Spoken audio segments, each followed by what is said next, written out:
I'm David Grayson. I run the Doughty Centre for Corporate Responsibility here in the Cranfield University School of Management. And we recently were delighted to welcome Nick Robbins, the co-convener of the United Nations Environment Programme Inquiry into how can the world create a more sustainable global financial system. Before his talk, I was able to chat with Nick about some of the key messages from that inquiry report. So Nick, you've had this 2 years of a very intense inquiry into creating a new, more sustainable global financial system, and what will it take? What would you say are the key messages from the inquiry? I think when we started, when people were looking about how we mobilise the capital we need for sustainable development, generally we were thinking that you needed to put a price on carbon, or you needed to sort of use public finance, and that really action within the financial system was not a priority. I think the work we've done, and I think people's thinking since the financial crisis, is that there are many failures within the financial system itself, which have to be rectified if we are going to make progress towards sustainable development. So that's sort of finding number one, that we need to take action within the financial system. Finding two, there's actually quite a lot going on. Again, when we started, we had an inkling that there are things happening. But really over the last 2 years, you've seen a real surge in action by central banks and financial regulators who really haven't been seen as actors for social and environmental outcomes. So the Chinese, People's Bank of China, the Bank of England here in the UK, just today, the Dutch Central Bank have all started to think about, well, what is their role in actually helping to steer the financial system through this quite bumpy transition process. So that's number two, actually things going on. Number three is really that this is all still very new. It's still quite fragmented, and I think there's still a lot of work to be done, a lot of work by the policymakers, but also policymakers working with financial institutions, whether that's banks, insurers, or pension funds, investors, but also importantly with the research sector and the academic sector, because there are a lot of very tough questions still to be really looked at in a sort of deep way to get sort of useful outcomes for policymakers. And we're doing this interview in leading international school of management, exactly. Cranfield. Yeah. What would be your wish list for institutions like Cranfield and at least some of the other 13,000 plus business schools across the world in terms of both research and teaching?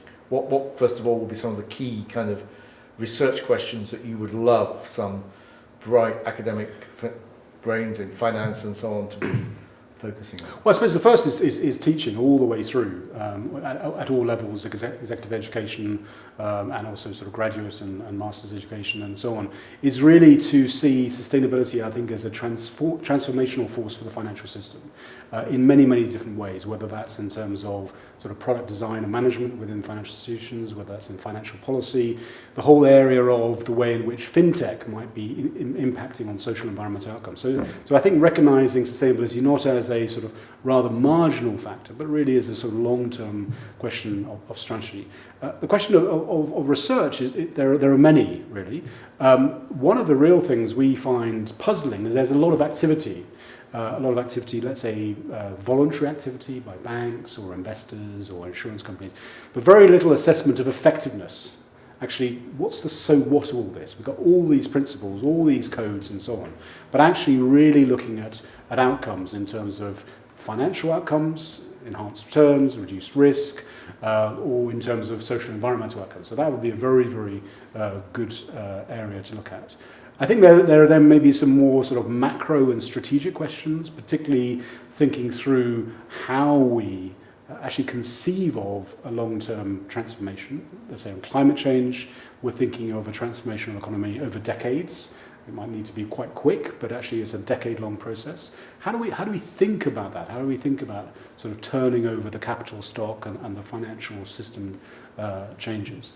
And then I think perhaps one of the things really, particularly for people here in the North Atlantic, is how do we learn from emerging economies? Because actually some of the most interesting innovations, as you were saying, are coming from places like China. That's right. And Bangladesh and so on. That's right.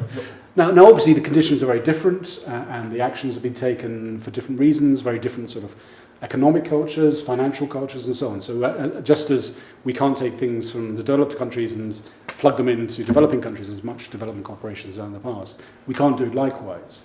But I think certainly this sense that financial regulators, central banks, have a purpose to contribute to national development is something I think we've perhaps lost here. In fact, I think we've lost the sense of development process, that we're somehow developed here in the industrialized countries, and there's a D at the end, and we've stopped, which of course is nonsense. We are continually developing, and that's what's happening in China. When you talk to people in China, and you talk to the People's Bank of China there, it's very clear that they have a role in helping deliver the next phase of national development, which is resource efficient, low carbon, and so on.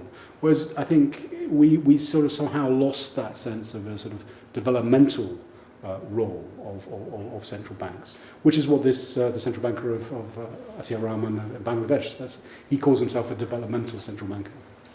And if you were looking ahead 10 years and thinking about, say, a review of the inquiry to report in 2025, what would be the single biggest shift that you would like to be able to report as having occurred during that decade from 2015 when you reported to a potential review in 2025? I think there are probably two intermediate indicators, which maybe are obvious, that you could actually look back over 10 years and actually see more activity. You could actually identify flows of finance moving hopefully in the right direction. But the one thing I'd really like to see is us trying to grapple with this big issue about the long term. It remains at the heart of so much of what we do in terms of how it is reflected in our financial models, the way we discount the future. This is not a new issue, but it still remains very fundamentally, profoundly difficult. And I still haven't seen anything around that. So if there's a sort of a Nobel Prize in this area, it's about how we deal with time, because we still haven't cracked it. So no small challenges. No small challenge. Nick, thank you very much indeed for spending the time. Thank you. Thanks.